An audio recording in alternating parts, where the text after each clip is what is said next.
Hi guys, I'm Tracy. Thank you for joining me today. So today's video is going to be just a very straightforward introducing some new brushes I got and giving you guys my first impression. And I'm also going to, within that discussion, be introducing a couple products that I think are really great and worth mentioning. So I'll get the least exciting brush out of the way, and I got the GSN-15 by Chikuhodo, and the reason I got this is because I've just started doing soap brows with this this soap. You know, you can do like with a clear soap, you could style my brows.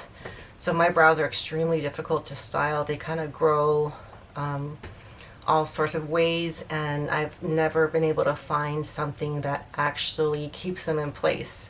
So I'm still kind of experimenting with it, but I wanted a really solid spoolie brush so that it comes out as good as it can. And so far I've used it a couple times and it works fine. I mean, I can't say that it's going to be better than like this MAC spoolie that's on the end of the brow pencil. It is a little longer than most, and it is a lot like pricklier and firmer than any other ones that I've had.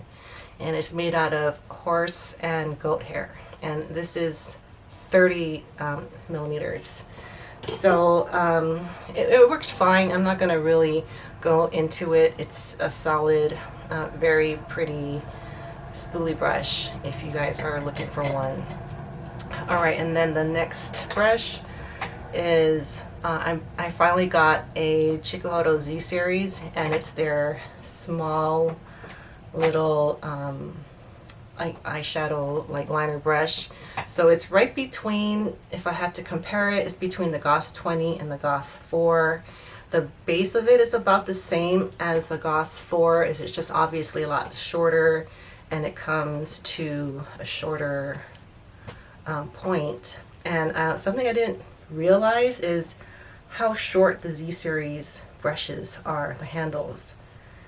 I mean, they're significantly shorter than my other brushes, and I just didn't expect that, I guess, because it's their, you know, premium line. And it's also not wood, it's like a plasticky material, which I'm like not terribly annoyed with. I just expected like the best from the Z series, but I'm sure it's fine. It's gray squirrel, and it I forgot how many millimeters it is, but it's a very popular brush. I've been trying to get it for a while, and it's been out of stock for some time on Beautylish, so I will update you guys on that one. And then the last brush I got is the Sonia G Phase 2. So the main reason I wanted to get this was for a couple of reasons. Was to kind of round out my Sonia G cheek brushes. So now I have all of her cheek and blush brushes except for her fan brushes, which I don't have any because I don't use fan brushes. But so this pretty much kind of rounds out my collection, and it's also my first, I think it's my first fundamentals brush. So it does feel very luxurious having this really like wide handle, and it is much different than I thought. Let me explain really quickly what I mean by that. I thought it would be kind of a dupe for the Hakuhodo J210, which I love, but this has been shedding like crazy. I use it only for cream products, and I'm trying not to use it because I don't want it to lose too many hairs. So I thought it would be kind of a replacement, but they don't feel the same when you do this. The Sonia G has way more give. It's much more flexible than the Hakuhodo J210. And now just remember, this has lost a ton of hairs, but it's still a lot more firmly packed, and it's a lot stiffer than this one. Now this one has not been used or washed, so it's probably going to fluff up a lot, and I'll update you guys when that happens. But even though from a distance they look like they would function similarly, I don't think they will. So hopefully this will allow me to retire this one a little bit before it gets too sparse. And I think what my first product I'm going to try this with is the M Cosmetics Serum Blush that I got in Venetian Rose. And I actually did a M Cosmetics order, and I did film a first impressions, and it wasn't going well at all, especially with this product, because I used my finger and I kind of like, you know, patted and rubbed it, and it lifted my foundation. And this is where I have a lot of freckles and sunspots, so I didn't want to put that up until I tried this a little more. And I think this would be a perfect brush. It might be a little too absorbent because it is kind of fluffy, but I'm gonna see how it goes, because the brush that I did use, it works fine.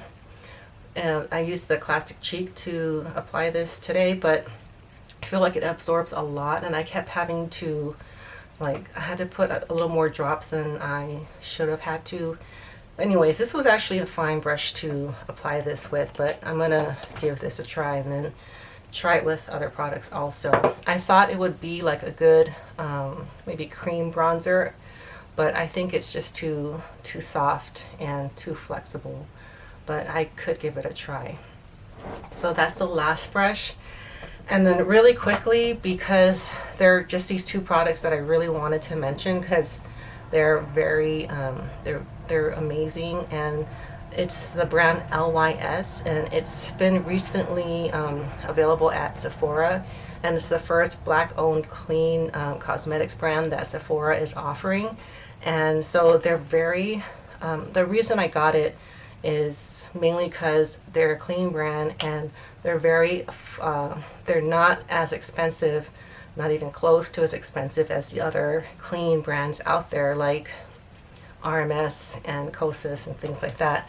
So the two products I got that I have so far are the bronzer. I got it in Harmony, which is the medium shade, and I really love this. It's just a really nice shade. It's what I use to bronze my face today, and I use the Cheek Pro, and it's a really great combination.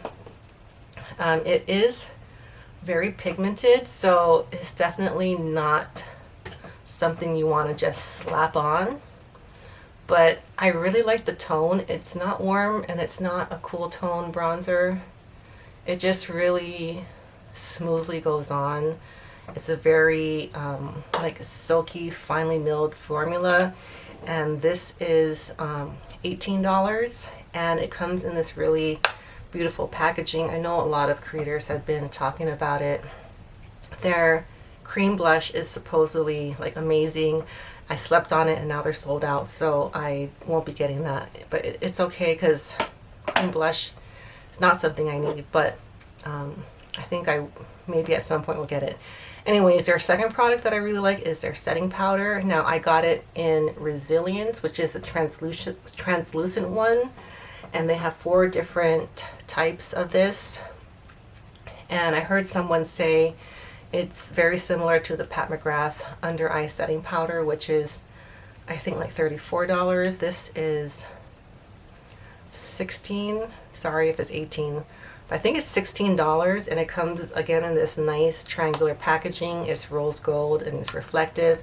It's got a nice mirror inside, and you get a very decent amount of product, 6.5 grams, and I believe that's the same for the bronzer and the blush. So that's actually a little more than some of the other clean brands, and it's about half the price as the other brands that I've been looking at. So I can show you guys really quick how I use this Designer Pro. I just use it mainly for this area, but I've only had it for a couple weeks now. But it is a really great powder. I'm really enjoying it, and I have the foundation on its way. So I'll give you guys another update when that comes. So that's really all I have for today. I hope you guys are having a great week and have a good weekend, and I will see you all next time. Bye.